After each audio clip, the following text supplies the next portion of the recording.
सबसे महत्वपूर्ण बात यह है कि एक समय आता है कि हम जो भी प्रचार के कार्य में सहयोग देना चाहते हैं कि वो भविष्य में देखें कि जिस प्रकार से हम काम कर रहे हैं उसका असर भविष्य में क्या होगा।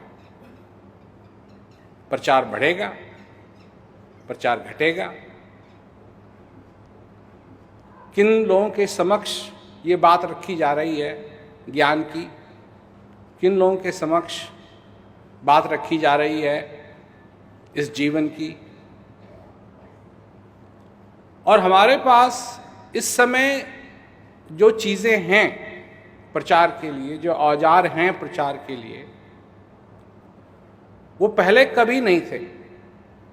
तो एक बार एक व्यक्ति ने,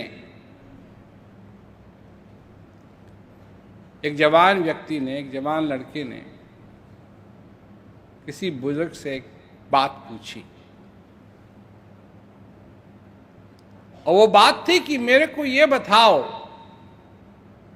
कि तुम इतने दिन, इतने साल इस पृथ्वी पे रहे हो, ऐसी कोई चीज है, ऐसी कोई बात है जो अपने में बहुत ही महत्वपूर्ण हो। तो बुजुर्ग ने उस लड़के की तरफ देखा कि है, का क्या, का एकता। आप मेरी बात पे ध्यान दें, आपने एकता नाम शब्द जो है बहुत बार सुना हुआ है, इसलिए आप रिएक्शन नहीं होता है, पीट पीट करके नम हो गए हो एकता के नाम पे।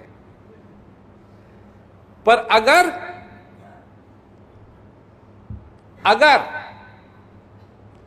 जो सारे संसार के धर्म हैं, सोचिए आप, उनमें अगर एकता होती तो भगवान के नाम पे कोई मरता? अगर सारे देशों में एकता होती तो कभी कोई लड़ाई होती?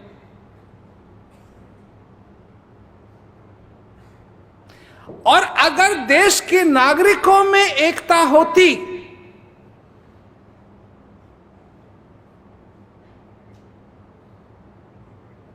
तो कोई भूखा रहता?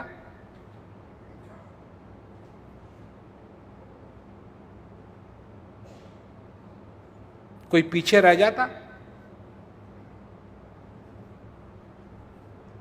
सोचिए, सोचने की बात, एकता की बात है। मैं ये बताने नहीं जा रहा हूं कि कैसे एकता होगी, मैं सिर्फ कह रहा हूं कि अगर एकता होती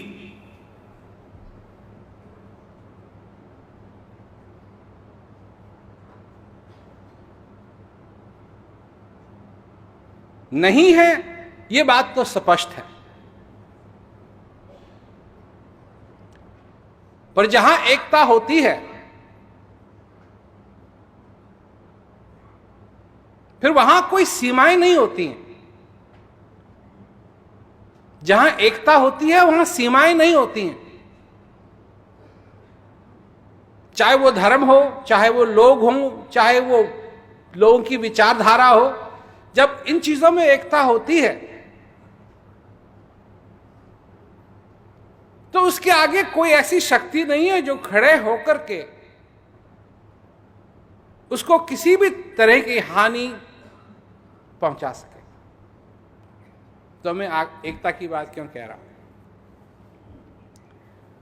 मैं एकता की बात इसलिए कह रहा हूं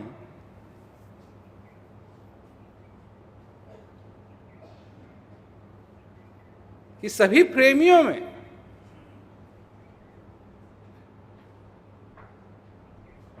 अगर एकता हो तो ये प्रचार कहां से कहां पहुंच सकता है।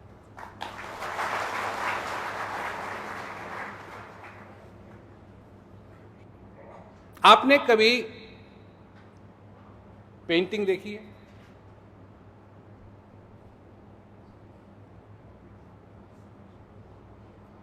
हैं?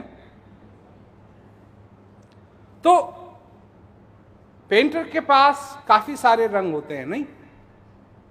लाल, हरा, पीला, नहीं? प्राइमरी कलर तो ये।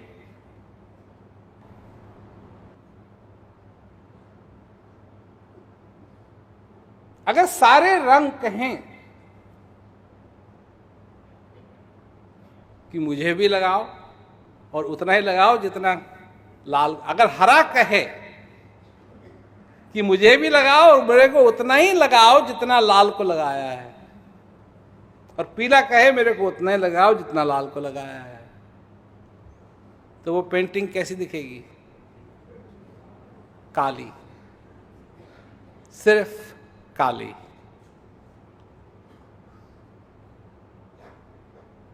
है कि नहीं?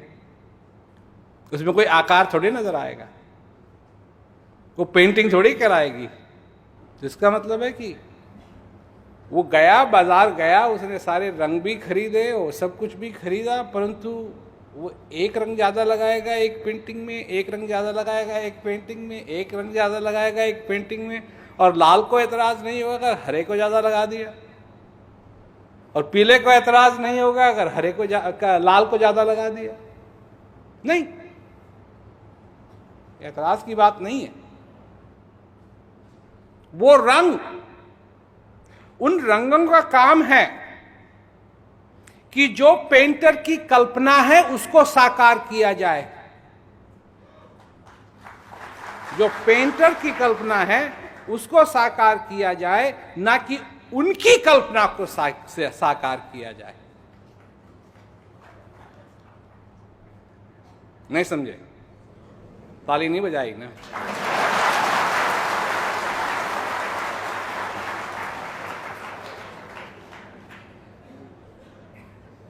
अगर सारे ब्रश कहने लगे नहीं अब मैं करूंगा, नहीं अब मैं करूंगा, अब मैं करूंगा, मेरे को तो इस्तेमाल ही नहीं किया, ये कैसे हो गया?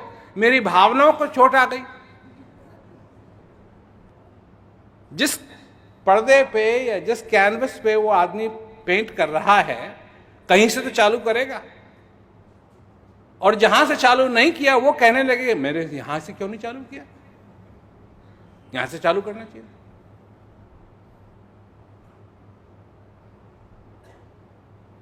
समझ आ रही मेरी बात?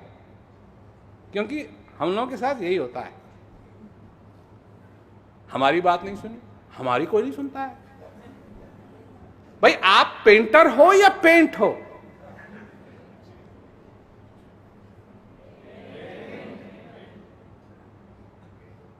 और जिन्होंने कुछ नहीं कहा वो हैं, जिन्होंने कुछ नहीं कहा वो हैं पेंटर। देखिए ये बहुत सेंसिटिव सब्जेक्ट है, मैं जानता हूं, इसलिए मैंने सोचा मैंने इसको इस प्रकार रखना चाहिए कि लोगों को थोड़ी हंसी भी आए सुन के।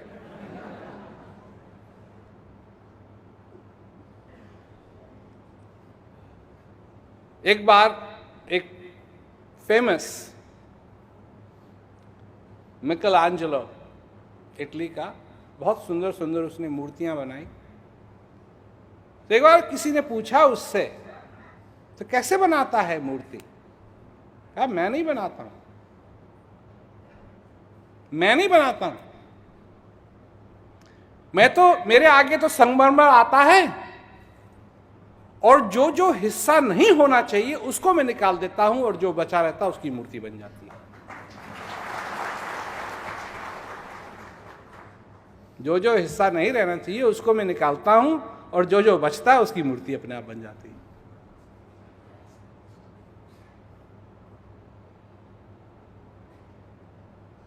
तो अगर हम लोगों की समझ, ये बात हम लोगों की अगर हृदय तक चले जाए, दिमाग तक चले जाए,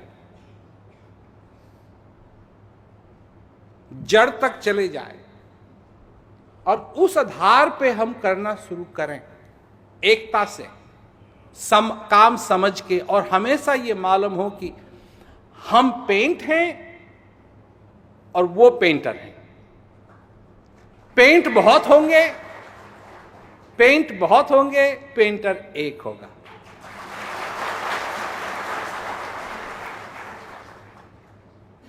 और ये समझिए कि जो कैनवस है वो ये समय है, तो फिर एक और कैनवस होगा, फिर एक और कैनवस होगा, फिर एक और कैनवस होगा, फिर एक और कैनवस होगा। तो कैनवस तो होंगे और पेंट भी होंगे अलग अलग और ब्रश भी होंगे अलग अलग, पर पेंटर एक होगा। फिर जो प्रश्न मैंने अपने से पूछा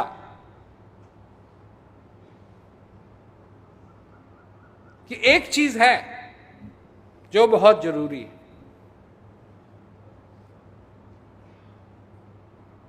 कि इस संदेश की जो इंटेग्रिटी है वो बनी रहे, और इस ज्ञान की जो इंटेग्रिटी है वो बनी रहे, उसमें कभी नुकसान ना आए, उसमें कभी कमी ना आए।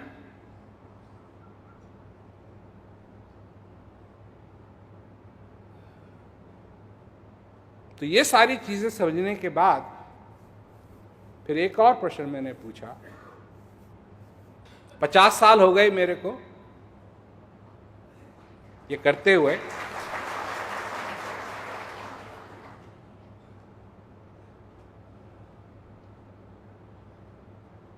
क्या मैं जो जहां तक भी प्रचार पहुंचा है सारे संसार में, क्या मैं इससे खुश हूं?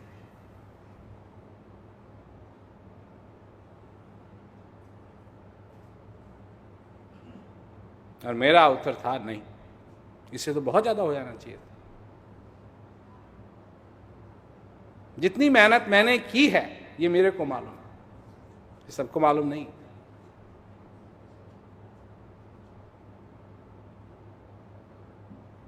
पचास साल की शारीरिक जो थकान है, इसको आसानी से कोई समझ नहीं सकता है। मतलब स्कूल खत्म हुआ, क्योंकि जो आखिरी दिन होता था क्या कहते हैं टेस्ट का, उसके बाद खत्म, फिर दूसरे दिन आते थे डेस्क को साफ करने के लिए, वो सब करने के लिए, वो आधे दिन का ही होता था और वो पूरा भी नहीं होता था और मैं टूर पे निकल जाता था। तभी स्कूल खत्म हुआ, टूर पे निकल गए। प्रोग्राम हो रहे हैं, प्रोग्राम हो रहे हैं, प्रोग्राम हो रहे हैं, प्रोग्राम हो रहे हैं, जा रहे हैं। और सबसे पहले उस समय एयर कंडीशन नाम की कोई चीज हिंदुस्तान में, कार तो समझो थी नहीं। और ऐसी ऐसी जगह जाना जहां इतनी गर्मी पड़ रही, और गर्मियों के मौसम, क्योंकि उसी समय छुट्टियां मिलती थी, तो जा रहे हैं और कहीं गए, बिस्तर है उस पे पहले कभी सोए नहीं, कड़क है, नरम है, नींद आ रही है, नहीं आ रही है, पर दूसरे दिन प्रोग्राम है, फिर चलना है, फिर प्रोग्राम है, फिर चलना है, फिर जो प्रोग्राम है, फिर चलना है। और स्कूल चालू होने से पहले एक दिन आकर के नई पुस्तकें खरीदनी है, नया बैग, और फिर स्कूल चालू। और यही नहीं, मैं कितनी बार प्रिंसिपल मेरे से कहता था, तुम यही खड़े रहते हो एप्लीकेशन लिए हुए, छुट्टी चाहिए, वो प्रोग्राम हो रहा है, वो प्रोग्राम हो रहा है, वो प्रोग्राम हो रहा है। तो मतलब कोई साधारण चीज नहीं थी, कोई साधारण बात नहीं थी कि नए तरीके ढूंढने पड़ेंगे, क्योंकि ये नया युग है ये कलयुग, पर ये कलयुग का ही एक नया हिस्सा है। और ये कलयुग का एक ऐसा हिस्सा है जिसको हम कह सकते हैं घोर कलयुग। कलयुग ही नहीं, घोर कलयुग। और घोर कलयुग भी ऐसा घोर कलयुग है, और उसी की वजह से इस ज्ञान की, इस संदेश की सारे संसार को जरूरत है।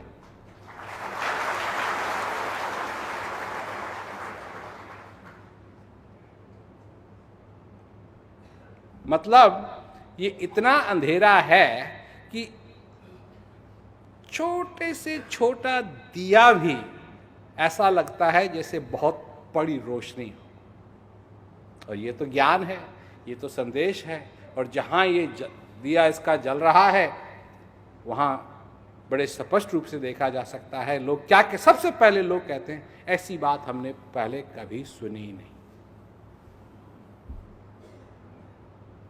अब सुनी नहीं? मैं ऐसी नई चीज क्या कहता हूं? जो भी मैं कहता हूं वो तो सब कहा हुआ है, परंतु लोग भूल गए कि अगर सोच समझ करके हम किसी चीज को करें तो जो भी हम लक्ष्य अपने आगे रखें इसको पूरा कर सकते हैं। पर कई बार लोग न तो एकता को समझते हैं, सब सारे रंग ज्यादा इंपॉर्टेंट बन जाते हैं बजाय पेंटर के। ब्रश ज्यादा इंपॉर्टेंट बन जाते हैं पेंटर के, तो उसके हाथ में कुछ नहीं रहता। उसके हाथ में कुछ नहीं रहता। तो इसलिए ये जो समय है, ये बहुत ही क्रिटिकल समय है, बहुत ही जरूरी समय है। अगर हम चाहते हैं कि आगे हम बढ़ें, और मैं तो चाहता हूं आगे बढ़ना, और मैं तो बढ़ूंगा, मैं तो बढ़ूंगा।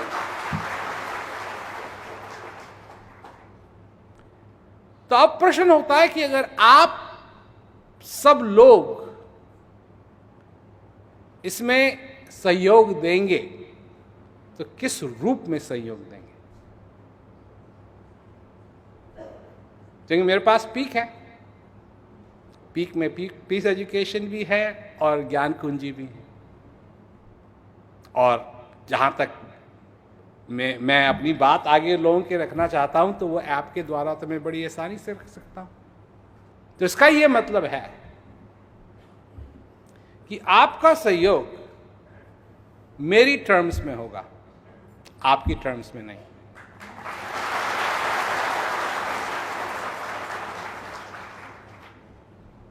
समझे ना? तो प्लीज, कृपया, अगर आप पेंट हैं तो पेंट रहिए, ब्रश है तो ब्रश रहिए, पेंटर बनने की कोशिश मत कीजिए।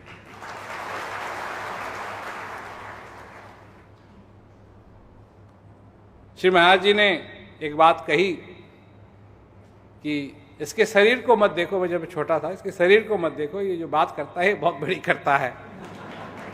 और उनकी यही आशा था कि मैं सारे संसार में ये ले जाऊं इस संदेश को। खैर, वो अपने में एक अलग बात है कि उन्होंने कुछ मेरे में देखा और मैं ले जा रहा हूं और ले जा सकता हूं। परंतु जो आगे की बात है, ये बहुत ज़रूरी है कि हम एकता से इसको आगे ले जाएं। और पेंट और पेंटर में क्या अंतर है, इसको आप ज़रा ध्यान में रखें। एक बात और आप मत भूलिएगा कि जो कुछ भी होगा आप लोगों को उसमें योगदान का और सहायक बनने का मौका जरूर मिलेगा।